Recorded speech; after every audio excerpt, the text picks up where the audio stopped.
Olá! Hoje a gente vai fazer uma análise um pouco diferente, mas reflexiva, sobre como a história poderia ter sido bem outra.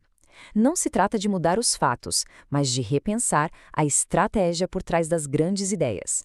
É um exercício para a gente entender o poder da comunicação e como ela, no fim das contas, molda o mundo em que a gente vive. E essa citação, olha, ela resume perfeitamente a tese central da nossa análise. A forma como uma ideia é apresentada é tão importante quanto a ideia em si. Para que a verdade seja de fato aceita, ela precisa conversar com os valores, com a visão de mundo de quem a escuta. Então, para guiar a gente nessa jornada conceitual, vamos passar por 6 sessões. A gente começa entendendo como a sabedoria original foi distorcida pelo poder, depois vamos imaginar uns futuros alternativos bem interessantes e, no final, vamos tirar uma lição que vale para sempre sobre a arte de plantar ideias. Nosso ponto de partida é um conflito que parece ser eterno. De um lado, a sabedoria original, aquela coisa mais intuitiva, filosófica, e do outro, as instituições que pegaram essa sabedoria e a transformaram numa ferramenta de poder, de controle. Pensa só, conceitos filosóficos super profundos, como o Brahma hindu ou a impermanência budista, coisas que hoje até conversam com teorias da física moderna, sabe? Muitas vezes, esses conceitos foram enrijecidos, transformados em dogmas. Aquela intuição original, que era fluida, que fazia perguntas, virou um sistema fechado de controle. Isso não é só teoria, não. A história está cheia de exemplos bem concretos. Galileu, por exemplo, não foi perseguido pela fé, mas pela política da instituição que se sentiu ameaçada. O conhecimento prático de gerações de curandeiras foi simplesmente apagado, chamado de bruxaria. E movimentos inteiros, como o dos cátaros, que ousaram pensar diferente, foram eliminados. É aqui que a nossa análise fica realmente interessante.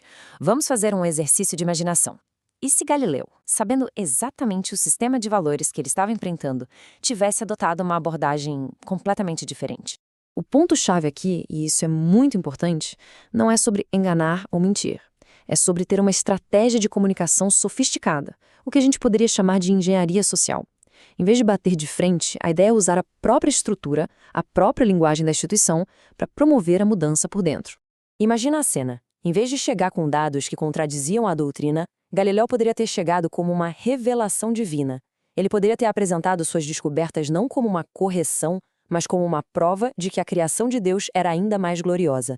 A ameaça à Terra como centro do universo se tornaria uma prova do poder infinito do Criador. Percebe? A embalagem muda, mas o conteúdo é o mesmo.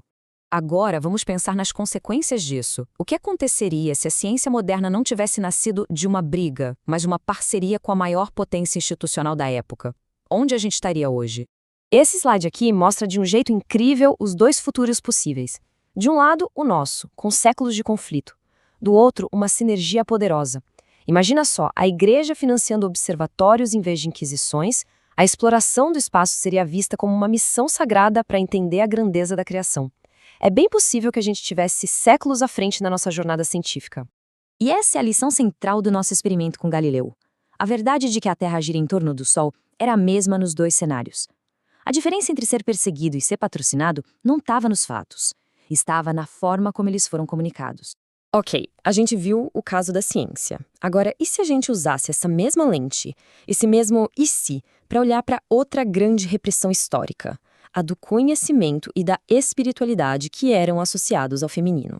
Uma coisa que pouca gente sabe, o próprio livro de Gênesis tem 2 histórias da criação, e elas são bem diferentes. A primeira, no capítulo 1, fala de uma criação simultânea, de igual para igual. A segunda, no capítulo 2, é aquela que historicamente foi usada para justificar uma hierarquia social. E o mais fascinante é que, mesmo nessa segunda narrativa, uma análise mais a fundo do texto original mostra uma distorção crucial na tradução. A palavra hebraica tzela, que a gente conhece como costela, na verdade significa lado ou metade. A imagem não é de algo secundário, mas de 2 metades que formam um todo. Uma base para parceria, não para subordinação. E não para por aí. Dentro dos próprios textos sagrados, vários conceitos divinos são femininos. Ruá, o espírito, e Hokmah, a sabedoria, são palavras gramaticalmente femininas em hebraico. A Shekinah, a presença divina, também. Ou seja, o divino feminino não é uma invenção de fora. Sempre esteve lá, mas foi sistematicamente deixado de lado. Certa. Agora vamos juntar as peças. Como seria o nosso mundo hoje se a gente tivesse seguido um caminho de integração em vez de um caminho de supressão? Pensa num mundo onde a farmácia da esquina e o conhecimento das ervas não são vistos como inimigos.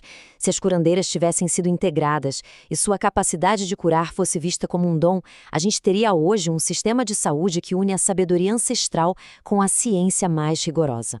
E se, em vez de exterminar os cátaros, a instituição tivesse absorvido a busca intelectual e a liderança feminina que eles valorizavam?